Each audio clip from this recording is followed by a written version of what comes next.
하나님 말씀을 봉독합니다. 자, 이에 블레셋 사람들이 올라와 유다와의 진을 치고 레히에 가득한지라. 유다 사람들이 이르되 너희가 어찌하여 올라와서 우리를 치느냐. 그들이 대답하되 우리가 올라온 것은 삼손을 결박하여 그가 우리에게 행한 대로 그에게 행하려 함이로라 하는지라. 유다 사람 3,000명이 에단 바위 틈에 내려가서 삼손에게 이르되 너는 블레셋 사람이 우리를 다스리는 줄을 알지 못하느냐. 네가 어찌하여 우리에게 이같이 행하였느냐 하니 삼손이 그들에게 이르되 그들이 내게 행한 대로 나도 그들에게 행하였노라 하니라.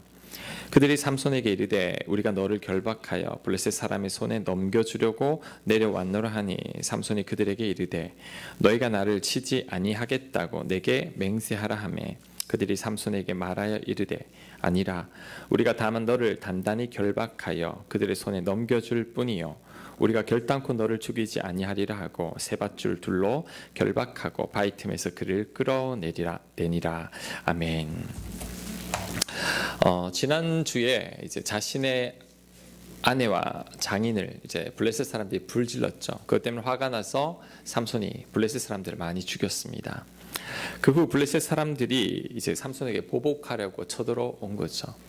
유다 사람들이 보고 왜 쳐들어왔느냐? 삼손 때문이다. 삼손 잡으러 왔다. 그러니까 유다 사람들이 오히려 한 3,000명이 삼손을 잡으러 내려옵니다. 여러분, 블레셋 사람이 아니라 유다 사람 3,000명이 삼손을 잡으러 내려왔습니다. 그러면서 그들이 한다는 소리가 지금 우리가 블레셋의 지배를 받고 있는데 너 왜 이렇게 설쳐대느냐. 너 때문에 우리까지 지금 당하게 생겼다. 그러니 좋은 말 할 때 그냥 나와라. 우리가 너를 블레셋 사람에게 넘겨주겠다라고 이야기합니다. 삼손은 같은 동족끼리 싸우기 싫어서 순순히 이렇게 결박되어 주는 거죠. 지금 여러분, 누가 누구를 잡으러 왔습니까? 블레셋이 삼손을 잡으러 온 게 아니라 유다 사람들이 삼손을 잡으러 왔습니다. 지금 이게 이스라엘 백성들의 영적인 상태입니다. 예전에 기드온이 몇 명으로 미디안 13만 5천 명을 무찔렀죠? 300명이죠. 지금 몇 명이죠? 3,000명이죠. 이 3,000명이 하나님을 의지하고 하나님께 기도하고 하나님께 하나님을 붙들었으면 아마 100만 대군도 충분히 이기고도 남을 겁니다. 근데 지금 이들은 그렇게 하지 않습니다. 오히려 하나님이 세운 사사, 그들의 구원자를 잡아서 적에게 넘기려고 하는 거죠. 하나님은 블레셋 사람들을 다 쫓아내라고 했습니다. 왜? 이방인들 다 쫓아내려고 했죠. 근데 이스라엘 백성들은 쫓아내기는커녕 같이 사는 걸 당연한 것으로 여기고 오히려 블레셋과 연합하여 하나님의 사람을 잡으려고 한다라는 거죠. 우리 이완용 씨가 을사늑약을 맺을 때 이런 말을 했다고 하죠. 그냥 일본에 잠시 맡긴 거야. 우리나라는 힘이 없기 때문에 독립할 희망이 전혀 없어. 내가 이러는 것도 당연한 거야. 그러면서 거금을 받고 우리나라 제2의 재벌이 되었다고 합니다. 지금 이스라엘 백성들이 이완용 씨랑 비슷하죠. 블레셋을 쫓아내려고 했지만 하나님은 이들은 그 지배를 당연한 것으로 받아들이고 오히려 하나님의 사람 삼손을 잡아서 그들에게 주려고 합니다. 불과 얼마 전까지만 하더라도 우리 기드온 입다 때만 하더라도 적들이 쳐들어왔을 때 이스라엘 백성들 어떻게 했죠? 기도하면서 하나님께 매달립니다. 하나님 도와달라고. 지금은 여러분, 삼손 때부터는 이스라엘 백성들이 기도 자체를 안 합니다. 아예 기도를 안 해요. 오히려 블레셋 사람들과 연합하고 타협하면서 하나님의 사람을 잡으려고 한다라는 거죠. 이만큼 시대가 타락했기 때문에 그렇습니다. 그런데 여러분, 지금 시대가 그 사사 시대랑 비슷합니다. 우리들도 기도하지 않아요. 기도합시다 해도 성도님들 예전만큼 기도하지 않습니다. 해도 형식적으로, 습관적으로 밥 먹을 때 그냥 하듯이 그냥 그런 기도를 하죠. 하나님을 정말 전심으로 찾고 매달리는 자들을 보기가 드물어요. 찾을 수가 없습니다. 자, 그리고 지금 우리들에게도 블레셋이 있어요. 그 블레셋이 누구냐면 지금 이 세상입니다. 이 세상 사는 사람이죠. 하나님 우리에게 이 세상과 너희들은 구별하면서 살아야 된다고 말씀하셨습니다. 이 세상과 섞여 살거나 타협하면서 살면 안 된다라고 말했죠. 너희는 빛이다. 너희는 이제 어둠에 살면 안 된다. 하나님 이렇게 말씀하셨습니다. 자, 에베소서 5장 8절 말씀 우리 같이 읽습니다. 시작.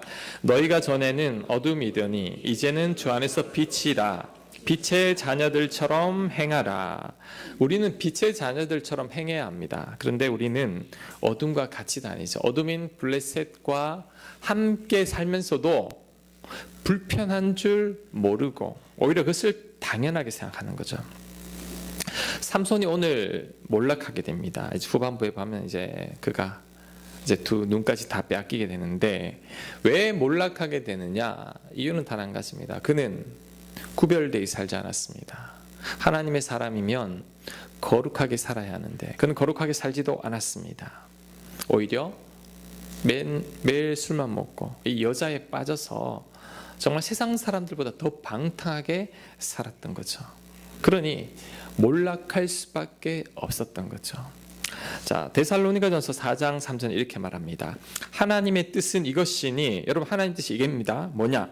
너희의 거룩함이라. 곧 음란을 버리고. 하나님의 뜻은 삼손이 거룩하고 음란을 버리며 살길 원했는데 그는 둘 다 실패했죠. 그러니 몰락할 수밖에 없었다는 거죠. 자, 여러분 저를 한번 따라해 보시기 바랍니다. 여러분 크리스찬의 능력이 뭐냐면, 자, 거룩과 경건과 구별된 삶이다. 크리스찬의 능력은 거룩, 경건, 구별된 삶에서 나옵니다. 목사님, 저는 왜 하나님을 못 만날까요? 왜 저는 하나님의 음성을 듣지 못할까요? 이유는 단 한 가지죠. 경건과 거룩과 구별된 삶에서 실패했기 때문입니다. 여러분, 제대로 신앙생활을 하고 싶다면, 기도 응답도 받고 하나님을 만나길 원한다면, 그리고 여러분들도 간증도 있고 하나님 음성을 듣기를 원한다면 어떻게 해야 되느냐? 경건에 힘을 써야 합니다. 예수님을 믿어도 지금 우리가 교회에서 예배를 드리지만 하나님을 제대로 경험하지 못하고 세상 사람들과 똑같이 살아가는 이유는 우리가 경건에서 실패하기 때문이죠. 하나님은 거룩한 분이죠. 하나님은 거룩한 분이니 거룩한 자를 좋아합니다. 그래서 하나님은 거룩하고 경건한 자를 쓰십니다. 거룩하지 않고 경건하지 않은 사람들은 절대 하나님의 도구가 될 수 없습니다. 특히 거룩한 자들은 입술을 조심해야 됩니다. 자, 디모데후서 2장 16절 말씀 우리 같이 읽습니다. 시작. 망령되고 헛된 말을 버리라. 저희는 경건치 아니하매 점점 나아가나니. 자, 망령되고 헛된 말을 버리지 않으면 점점 경건치 않게 된다라는 거죠. 그래서 여러분의 거룩과 경건의 실패가 어디서부터 시작되느냐면 여러분의 입술에서부터 시작됩니다. 덕이 되는 말을 해야 돼요. 비방하면 안 됩니다. 부정적인 말 하시지 말고 늘 은혜 끼치는 말을 해야 합니다. 그럴 때 이제 경건이 시작됩니다. 여러분의 경건이 대부분 어디서 쏟아버리냐? 입술에서 쏟아버립니다. 그래서 하나님께서 여러분을 쓰실 수가 없는 거죠. 여러분, 거룩, 경건, 구별된 삶, 이렇게 살아갈 때 여러분도 날마다 하나님을 만나게 될 줄로 믿습니다. 자, 결국 유대 사람들이 삼손을 블레셋 사람에게 넘겨줍니다. 그래서 어떻게 됐을까요? 14절 말씀 보겠습니다. 14절부터 17절까지. 삼손이 레이의 이름에 블레셋 사람들이 그에게로 마주 나가며 소리 지를 때 여호와의 영이 삼손에게 갑자기 임하시매 그의 팔 위에 밧줄이 불탄 삼과 같이 그의 결박되었던 손에서 떨어진지라. 삼손이 나귀의 새 턱뼈를 보고 손을 내밀어 집어들고 그것으로 1000명을 죽이고 이르되 나귀의 턱뼈로 한 더미 두 더미를 쌓았으며 나귀의 턱뼈로 내가 1000명을 죽였도다 하니라. 그가 말을 마치고 턱뼈를 자기 손에서 내던지고 그것을 라맛 레이라 이름하였더라. 아멘. 블레셋 사람 앞에 붙들려 가자. 그때 하나님의 영이 갑자기 임합니다. 하나님 또 이 순간 삼손을 통해 블레셋 사람들을 징벌하는 거죠. 근데 마침 앞에 나귀 턱뼈가 나뒹굴고 있었습니다. 근데 그것을 붙들고 1000명을 죽였다고 해요. 엄청나죠? 칼이 아니에요. 창이 아닙니다. 그냥 굴러다니던 턱뼈입니다. 여러분, 무기나 도구나 연장이 중요한 게 아닙니다. 하나님께 붙들림 받은 사람 한 사람만 있으면 돼요. 그러면 하찮은 것도 최고의 무기가 됩니다. 삼손은 나귀 턱뼈로 1000명을 죽였죠. 이전에 우리 농부사사 삼갈 기억납니까? 삼갈은 소모는 막대기로 몇 명을 죽였죠? 까먹었어요. 600명을 600명. 소모는 막대기로 600명을 죽였다는 거죠. 예수님은 오병이어로 보리떡 5개와 물고기 2마리로 성인 남자만 5000명을 먹였던 거죠. 실력 없는 목수가 연장 탓한다 그러죠. 돈이 중요한 게 아닙니다. 도구가 중요한 게 아닙니다. 하나님의 사람 한 명만 있으면 됩니다. 자, 여러분 저를 보세요. 가정이 살아나는 비결은 가정에 돈이 많으면 되는 게 아니에요. 부동산이 있어서 되는 것도 아닙니다. 그 가정에 정말 하나님 말씀에 붙들 한 사람만 있으면 됩니다. 그 사람이 하나님 붙들기 때문에 하나님 그 가정 책임지는 거죠. 교회를 살리는 것은 재정이 아닙니다. 우리 교회 재정이 많다고 든든해지는 게 아니에요. 건물이 그 교회를 살리는 게 아닙니다. 교인 중에 말씀에 붙들림 받은 사람이 있어야 합니다. 하나님 그 사람 때문에 그 공동체를 책임지는 거죠. 여러분이 만약에 가진 게 많고 능력이 많고 배운 게 많아서 뭔가 할 수 있다는 자신감이 넘친다면 그것은 하나님을 믿는 건 아닙니다. 여러분이 가진 재능을 믿는 거죠. 목사님, 저는 가진 것도 없고 능력도 없고 부족하고 배운 것도 없습니다. 그래서 아무것도 잘 못합니다. 그 사람도 하나님을 믿는 게 아니죠. 자신이 가진 것을 믿고 사는 거죠. 내가 하나님의 사람이 되면 됩니다. 그럴 때 하나님 나를 들어 쓰시는 거죠. 내가 하나님 손에 붙들리면 나뒹구는 턱뼈로도 1000명을 죽이고 소모는 막대기로도 600명을 죽입니다. 하나님이 찾으시는 그 한 사람이 되면 되는 거죠. 도구가 중요한 게 아닙니다. 방법이 중요한 게 아니고 계획이 중요한 것도 아닙니다. 재정이 넉넉해야 되는 것도 아니죠.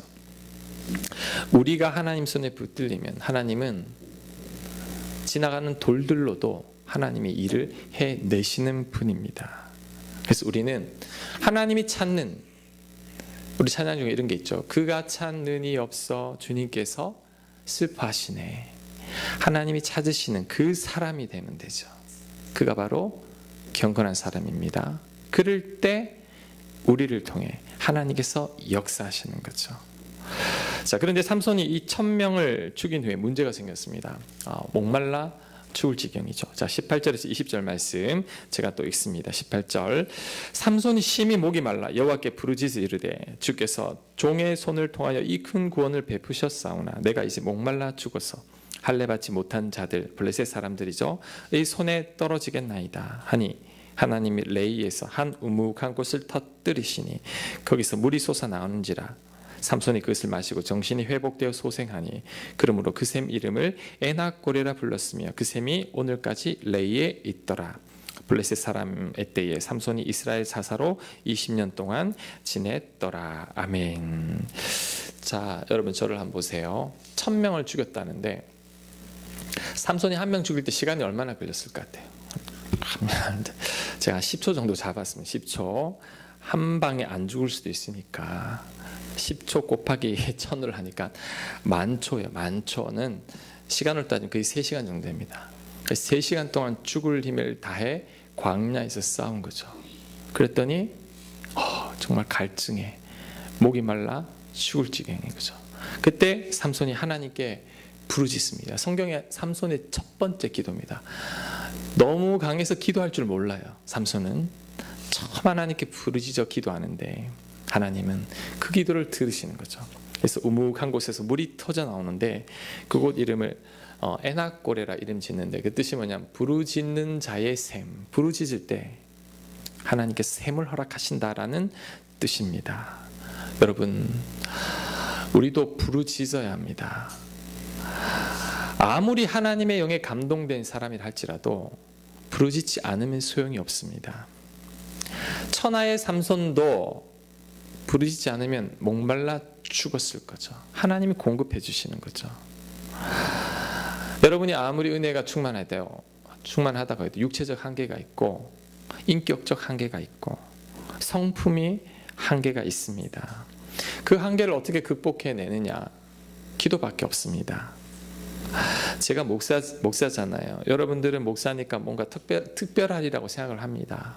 특히 이제 갓 교회 다니기 시작한 분들이 더 그렇게 생각해요. 뭔가 다를 것으로 생각하는데 그렇지 않습니다. 저도 기도하지 않고 말씀 보지 않고 경건생활 하지 않으면 새벽 휴가 때 새벽 기도 일주일만 안 하면 하기가 싫어져요.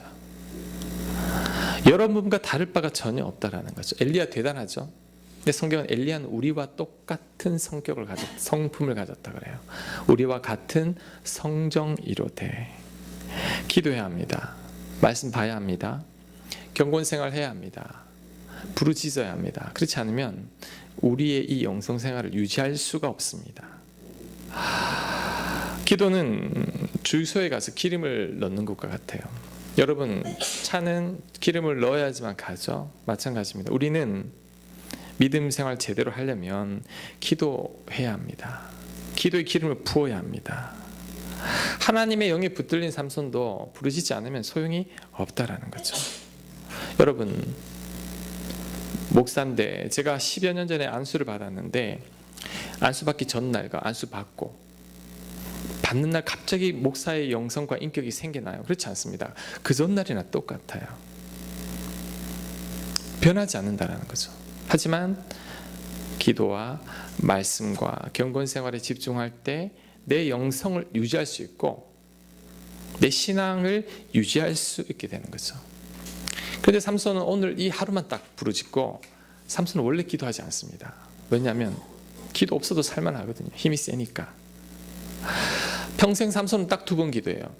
목말라 죽고 싶을 때 한 번, 죽으려고 할 때. 2번째, 2 눈이 다 빼앗기고 이제 블레셋 사람들과 같이 죽여달라고 하나님께 기도할 때. 그 외에는 기도하지 않습니다. 그러니 그가 타락한 삶을 살 수밖에 없는 거죠. 제가 앞에서 믿음 생활에 실패하는 이유는 경건 생활에 실패하기 때문이라고 이야기했죠. 근데 경건 생활의 핵심이 기도입니다. 자, 여러분 기도 생활 어떻게 하나요? 그게 여러분의 영성입니다. 기도하지 않고도 믿음 생활 잘하고 있습니다, 목사님. 그 거짓말이죠. 기도하지 않고도 잘 살고 있습니다. 아니면 착각이에요. 삼손처럼 서서히 몰락하고 있는데 본인만 깨닫지 못하고 있을 뿐이죠. 하나님의 은혜가 여러분에게 막힌 것 같고, 여러분의 연약함과 부족함이 자꾸 드러나고, 여러분의 옛사람이 자꾸 올라오고, 내 마음이 너무 답답하다면 그것은 우리에게 이 영의 양식이 공급되지 못했기 때문인데, 그것은 기도와 말씀밖에 없는 거죠. 기도에 무릎을 꿇어야 합니다. 제가 예전에 말씀드린 적 있죠. 제가 처음 교회를 시작하고 있을 때, 정말 교인 한 명 없을 때는 이 기도하지 않으면 숨이 턱턱 막혀와요. 견딜 수가 없어요. 그래서 이곳에서 하나님 붙들고 한바탕 또 울고 매달리다 보면 또 힘이 생겨요. 그럼 되느냐? 그 다음 날은 또 그래요. 이 숨이 막혀서 늘 기도하게 됐는데 그 기도 때문에 버텨낼 수 있었다라는 거죠. 여러분 삶도 마찬가지입니다. 여러분 기도하지 않으면 한계가 곧 드러납니다. 넘어집니다. 이제 삼손 곧 넘어집니다. 겨우겨우 버티고 있는 거죠. 교회 와서는 아무 일 없는 것 같지만 여러분 실상 속에 들어가면 어려움과 문제들이 자꾸 생기는 거죠. 기도하고 하나님께 매달리고 하나님을 찾아야 합니다. 그럴 때 하나님 은혜를 베풀어 주시는 거죠. 자, 기도 생활 제대로 하지 않고 거룩하지 않고 내 멋대로 살았던 삼손이 어떻게 될까요? 자, 16장을 볼게요. 16장 1절, 삼손이 가사에 가서, 가사는 블레셋 땅입니다. 거기서 한 기생을 보고, 기생, 창녀를 말합니다. 그에게로 들어갔더니, 그에게로 들어갔다라는 말은 이제 성적인 관계까지 들어갔다는 거죠. 2절, 가사 사람에게 삼손이 왔다고 알려지매 그들이 곧 그를 애워싸고 밤새도록 성문에 매복하고 밤새도록 조용히 하며 이르기를 새벽이 됐거든 그를 죽이리라 하였더라. 삼손이 밤중까지 누워있다가 그 밤중에 일어나, 누워있다가라는 뜻이 이게 잠을 자다라는 뜻도 되지만 히브리어에는 이게 어떤 성적인 관계를 말하기도 합니다.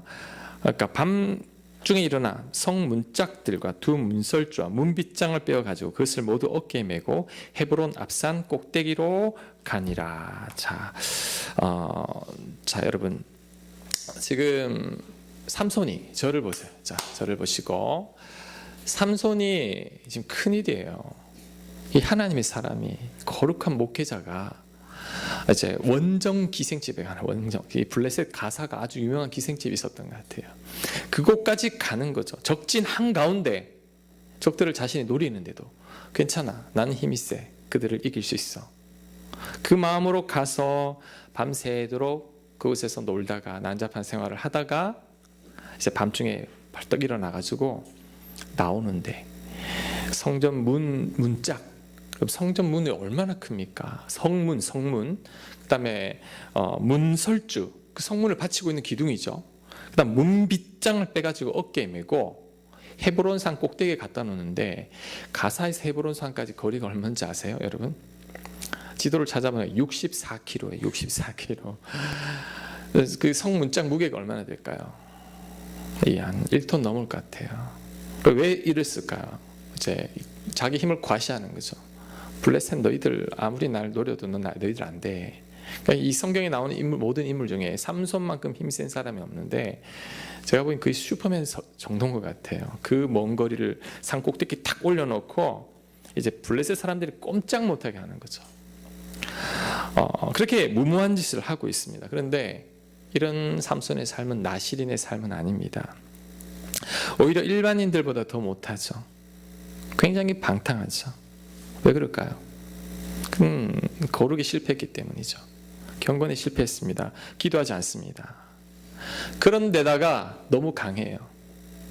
약하면 약해서 하나님이라도 붙들 텐데 너무 강하니까 하나님도 찾지 않는 거죠. 이게 지나친 자신감이죠. 약한 게 문제가 아닙니다, 여러분. 강한 게 문제입니다. 사람들은 약해서 넘어지잖아요. 약한 분들은 하나님 더 매달려요. 그래서 하나님이 약한 자를 쓰시는 거죠. 근데 강한 자는 붙들지 않습니다. 삼손이 누굴 붙들겠어요? 나보다 더 센 사람이 없는데. 이게 자만이죠. 그래서 넘어지는 거죠. 연약한 갈대는 폭풍에 절대 안 꺾입니다. 떡갈나무는 뿌리채 뽑히죠. 다윗이 언제 넘어졌죠? 평안할 때, 최고로 강할 때. 기도원이 언제 넘어졌죠? 적들을 다 물리치고 모든 백성들이 박수할 때, 그때 넘어졌습니다. 고난이 여러분을 힘들게 하는 것 같지만 인생 돌아보면 고난이 우리를 힘들게 하는 게 아니라 정말 나를 힘들게 하는 것은 성공입니다. 그때 방심하게 되죠. 한국교회 넘어지는 목회자들을 보십시오. 약한 목회자들입니까? 강한 목회자들입니까? 강한 분들이죠. 과유불급이죠. 제가 늘 말합니다. 전 이 말을 좋아합니다. 지나친 것은 부족한 것과 똑같습니다.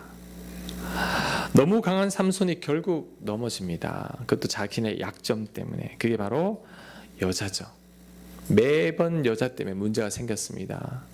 첫 번째 블레셋 사람 싸울 때도 결혼 때문에 그 문제가 생겼죠. 두 번째 이제 블레셋 사람들이 그를 노릴 때도 기생집에 가서 그런 문제가 생겼고, 이제 오늘 이제 드릴라에게 당하고 마는데, 이도 드릴라도 이제 블레셋 여인인데 이 여인도 기생이고 창녀입니다. 이제 그 육적인 욕망에 끌렸던 거죠. 삼손이 어느 날 이제 들릴라라는 이 아주 이쁜 여자인 것 같아요. 유명한 기생 같은데 소식을 듣고 보고 사랑에 빠져버립니다. 근데 이번에 제대로 걸렸어요. 삼손이 이 여자를 사랑했지만 이 여자는 돈을 사랑합니다. 블레셋 사람들이 그녀에게 다가와서 이런 말을 합니다. 삼손의 약점을 알려주면 블레셋에 5 성읍이 있어요. 이 방백 지도자들이 우리가 각각 은 1100세겔을 주겠다. 5개는 합치면 5500세겔이죠. 이것을 지금 시가로 따지면 수십억이 넘는 돈입니다. 그러니까 들릴라가 결심하죠. 돈 때문에 이 남자를 속이기로. 그래서 삼손을 살살 긁습니다. 약점이 뭐냐고 알려달라고. 날 사랑한다면 알려달라고. 삼손이 그 말에 속아서 새 활줄 7으로 나를 묶으면 꼼짝을 못한다고 거짓말을 하죠. 그래서 활줄로 꼭꼭 묶고 블레셋 사람이 나타났다 하니까 삼손이 금방 다 끊어버립니다. 거짓말이죠. 그래서 들릴라가 또 끌기 시작했겠죠. 나를 사랑하는 게 아니니 어쩌니 저쩌니 이러니까 또 속아가지고 두 번째는 쓰지 않은 새 밧줄로 묶으면 돼. 그래서 또 술 먹여서 재우고 묶고 블레셋 사람이 나타났다니까 또 금방 풀어버립니다. 또 들릴라가 막 울면서 또 괴롭혔겠죠. 비밀을 알려달라고. 나 사랑하는 거 거짓말이지 막 그렇게 이야기했겠죠. 세 번째, 그가 이런 말을 합니다. 내 머리카락 7개를 뽑아가지고 날실에 묶어서 나를 묶으면 꼼짝도 못해. 근데 그것도 거짓말이죠. 그런데 점점 머리카락으로 접근하고 있죠. 결국 이 들릴라가 삼손을 계속 괴롭히니까 결국 넘어집니다. 자, 여자분들 남자 계속 긁으면 다 넘어가는 것 같아요. 자, 성경 말씀 보겠습니다. 15절부터 이제 제가 앞에 부분은 제가 여러분들 아는 이야기니까 제가 생략했고 16장 15절부터 자 보겠습니다. 들릴라가 삼손에게 이르되 당신의 마음이 내게 있지 아니하면서 당신이 어찌 나를 사랑한다 하느냐. 당신이 이로써 3번이나 나를 희롱하고 당신의 큰 힘이 무엇으로 말미암아 생기는지를 내게 말하지 아니하였도다 하며 날마다 그 말로 그를 재촉하여 졸음에 삼손이 마음이 번뇌하여 죽을 지경이라. 삼손이 진심을 드러내어 그에게 이르되 내 머리 위에는 삭도를 칼을 대지 아니하였나니 이는 내가 모태에서부터 하나님의 나실인이 되었음이라. 만일 내 머리가 밀리면 내 힘이 내게서 떠나고 나는 약해져서 다른 사람과 같으리라 하니라. 들릴라가 삼손이 진심을 다 알려주므로 사람을 보내어 블레셋 사람들의 방백들을 불러 이르되 삼손이 내게 진심을 알려주었으니 이제 한 번만 올라오라 하니 블레셋 방백들이 손에 은을 가지고 그 여인에게로 올라오니라. 들릴라가 삼손에게 자기 무릎을 베고 자게 하고 무릎을 조심해야 돼요. 사람을 불러 그의 머리털 7가닥을 밀고 괴롭게 하여 본즉 그의 힘이 없어졌더라. 들릴라가 이르되 삼손이여 블레셋 사람이 당신에게 들이닥쳤느니라 하니 삼손이 잠을 깨어 이르기를 내가 전과 같이 나가서 몸을 떨치리라 하였으나 여호와께서 이미 자기를 떠나신 줄을 깨닫지 못하였더라. 블레셋 사람들이 그를 붙잡아 그의 눈을 빼고 끌고 가사에 내려가 놋줄로 매고 그에게 옥에서 맷돌을 돌리게 하였더라. 아멘. 자, 여기까지만 보겠습니다. 이 여인에게 속아서 결국 2 눈을 뽑혀버렸어요. 저는 이게 하나님의 징계라고 생각합니다. 눈에 끌려다니다가 눈을 뽑히게 되는 거죠. 맷돌 돌리는 짐승 같은 신세가 되어버린 거죠. 저는 이런 생각이 듭니다. 아니 어떻게 이렇게 미련할 수 있지? 과거에도 이런 적이 있었죠. 수수께끼 때문에 여자한테 이야기해줬다가 한번 실패한 적이 있었죠. 근데 똑같은 경우를 당하고 있어요. 게다가 드릴라가 3번이나 속였다면 이제 깨달아야 돼요. 이 여자가 보통 여자가 아니구나. 날 묶고 블레셋 사람을 부를 수도 있다라고 생각하면 절대 말하지 않아야 했는데, 그런데 삼손 눈치채지 못하고 자기의 약점을 다 이야기하고 그로 인해 결국 2 눈이 뽑히고 짐승처럼 맷돌 돌리는 신세가 되었습니다. 아니 도대체 왜 이럴까? 왜 이렇게 어리석을까? 그 이유를 저는 20절에서 찾았습니다. 자, 20절만 한번 보겠습니다. 자, 끝에 여호와께서 이미 자기를 떠나신 줄을 깨닫지 못하였더라. 이게 삼손의 지금의 영성입니다.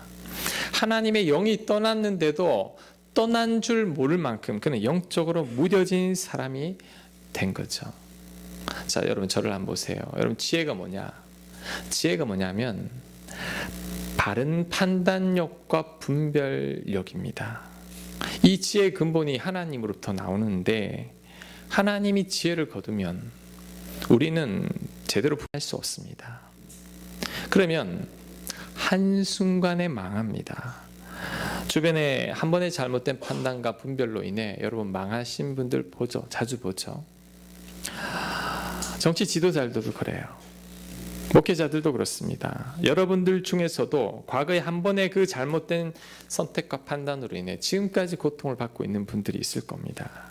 여러분, 하나님이 지혜를 거두면 이렇게 됩니다. 하나님이 지혜를 주셔야 되죠. 하나님이 우리에게 바른 판단력과 분별력을 주셔야 합니다. 은혜를 주셔야 합니다. 안 그러면 우리는 순식간에 넘어집니다. 삼손처럼 어리석은 선택을 하면서도 깨닫지 못하는 거죠. 이런 지혜, 하나님의 지혜가 누구한테 주어지느냐 하면 하나님 보시기에 경건하게 사는 자, 거룩하게 사는 자, 구별된 삶을 사는 자, 하나님 말씀에 순종하는 자, 하나님께서 그들에게 지혜를 부어주십니다. 근데 삼손은 왜 이런 지혜를 얻지 못했나? 그는 경건에서 실패했죠. 거룩에 실패했죠. 구별된 삶을 살지 않았죠. 마음대로 막 살았죠. 그러니 이제 하나님 그 지혜를 거두신 거죠. 삼손은 같은 실수를 반복하면서도 깨닫지 못하고 있어요. 근데 이게 하나님의 경고입니다. 하나님이 참는 거예요. 지금까지 난잡한 생활을 했고 문란한 생활을 했고 시체를 가까이 했으며 주색 잡기에 빠졌죠. 하나님 참고 경고를 주었음에도 불구하고 그는 그것을 깨닫지 못하고 그냥 자기 힘만 믿고 살았죠. 그러다가 결국 두 눈이 뽑히고 말았습니다. 자, 우리에게도 그대로 적용할 수 있습니다. 하나님께서 저와 여러분에게 몇 번의 경고를 주세요. 정말 그런 것 같아요. 하나님 한 번에 넘어뜨리지 않습니다. 몇 번의 경고를 줍니다. 우리는 같은 실수를 자꾸 반복합니다. 근데 그때 깨달아야 합니다. 말씀을 통해 여러분 성경 말씀을 읽을 때, 설교 말씀을 들을 때 하나님은 경고를 주십니다. 그때 돌이켜야 합니다. 지금 당장 아무 일 없다고 여러분 절대 방심하면 안 됩니다. 하나님이 삼손에게 참듯이 길이 참는 중이죠. 너 그러면 안 된다. 너 결국 넘어진다. 하나님 은혜로 꼭 붙들고 있다가 그 하나님이 그 은혜를 거두면 이제 그때부터 시작되는 거죠. 삼손은 머리카락 하나만 믿고 제 마음대로 살았습니다. 그는 정확하게 이야기하면 하나님을 믿은 게 아니죠. 머리카락을 믿고 살았죠. 삼손의 삶은 엉망이었죠. 경건, 거룩, 구별된 삶 그런 거 전혀 없었습니다. 말씀에 순종하지도 않았죠. 그는 머리카락 하나 믿고 속된 말로 까불었죠. 그러다가 결국 한순간에 완전히 무너지고 말았습니다. 자, 지금 여러분들 가운데 하나님 말씀대로 순종하지 않고 경건하지 않고 거룩하지 않고 구별된 삶을 살면서도 큰 어려움이 없다면 여러분 그거 안심할 게 아닙니다. 더 조심해야 됩니다. 하나님 참고 계시. 하나님이 여러분을 사랑한다면 지금 참고 계시는 거죠. 근데 정말 도가 지나치다 싶을 때는 그때 하나님의 이제 징계라는 게 다른 게 아니라 하나님 은혜를 잠깐 거두면 됩니다. 우리에게 바른 판단력을 할 수 있는 지혜를 잠깐만 거두면 우리는 한순간에 무너져 버리는 거죠. 삼손처럼 머리카락 믿고 제멋대로 살다가 하나님 그에게 이제 잠깐 지혜를 거두니 그는 악의 굴로 스스로 들어가서 결국 망하게 되었다라는 거죠. 특히 여러분이 믿고 있는 것, 그거 조심해야 됩니다. 여러분 돈 믿고 있습니까? 직장 믿고 있습니까? 사람 믿고 있습니까? 여러분의 경험 믿고 있습니까? 삼손처럼 그거 믿고 내 마음대로 살아서는 안 됩니다. 이것만 있으면 뭐 대충 믿고 그냥 몸만 왔다 갔다 신앙생활해도 큰 문제 없겠지. 자, 그게 하나님이 간섭하면 그거 오래가지 못합니다. 삼손처럼 내 머리카락만 믿고 내 마음대로 살아서는 안 된다는 거죠. 순식간에 넘어집니다. 하나님 지혜 거두시면 이제 그때 끝이죠.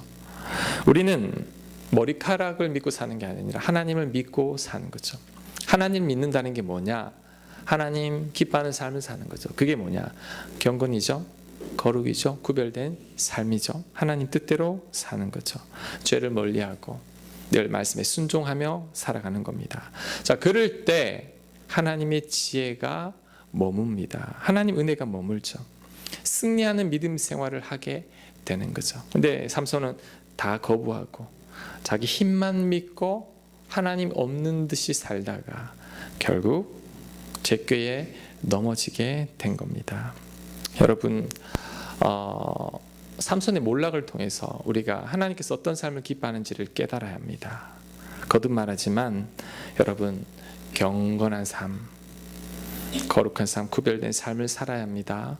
세상과 휩쓸려서 블레셋 사람과 더불어 살면서도 아무런 문제 없이 살아가는 것, 문제 없는 게 아닙니다. 그게 진짜 문제죠. 더 큰 문제는 그런 문제를 겪고 살고 있으면서도 내가 문제인 줄 모르는 것, 그냥 불편함이 없는 것. 이스라엘 백성들입니다. 블레셋과 어울려 타협하고 그들과 똑같이 살면서 전혀 문제 없이 살아가고 있는 것, 이게 진짜 문제라는 거죠. 여러분, 경건, 거룩, 구별된 삶, 하나님 말씀의 순종, 기도와 말씀, 그것 붙들고 살아가시기 바랍니다. 그때 하나님의 지혜가 여러분에게 머물고 하나님의 은혜가 여러분에게 머물고 하나님과 동행하는 삶을 살게 됩니다. 이제는 머리카락이 아닌 하나님 믿고 살아가는 여러분들 되시길 간절히 축복합니다. 아멘.